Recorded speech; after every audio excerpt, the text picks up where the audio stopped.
Absolutely, those drop catches would have taken off few runs from this. Now, these are the wickets. Fayaz started off well, picked up Chandimal without scoring. Then Mendes soon found out that it's difficult to play that Yorker first up. Catch it was the call, but who was the question, because cover really wasn't tall enough, as Sundaram sir put it. Then some brilliant shots started to unfurl from the bat of the right-hander.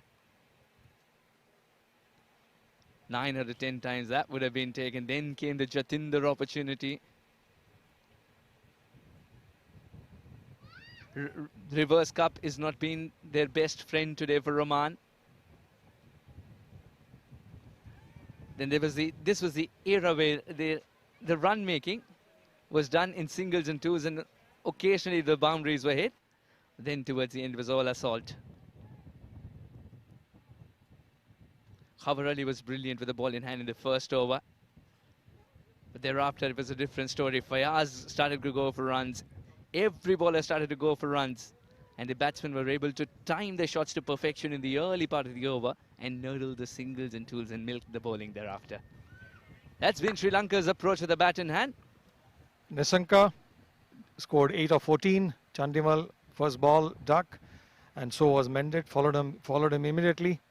But what an innings by Fernando and Shanaka. 83 of 59, well supported by 51 of 24 by Shanaka. Rajapaksha scored 15 of 21. 162 for 4, just 5 extras of the 20 overs. This has been a brilliant recovery from where Sri Lanka was.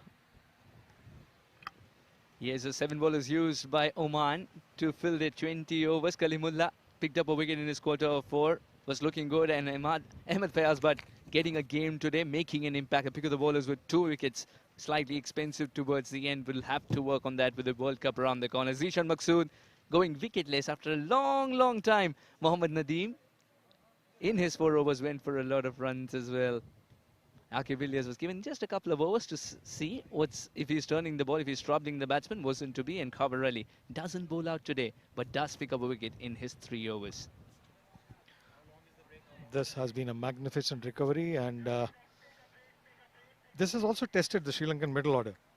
So we'll take a break, and we'll be back with the second innings. Once we would not be happy about it. They've had their own reasons. This is the way wickets fell. All shots offered will have to be rethought. They've gifted their wickets, Oman batsmen. Very good catch by Dinesh Chandimal. This was a miscued stroke, which meant the end of Zishan Maqsood.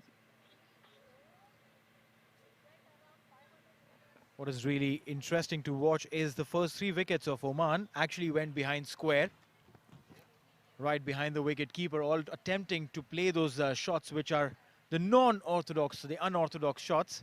And 2 men were lurking, just 2 men outside the rope allowed for the first 6 inches, outside the 30-yard circle. And one of them was either third man or fine leg. Still, they wanted to go for that shot.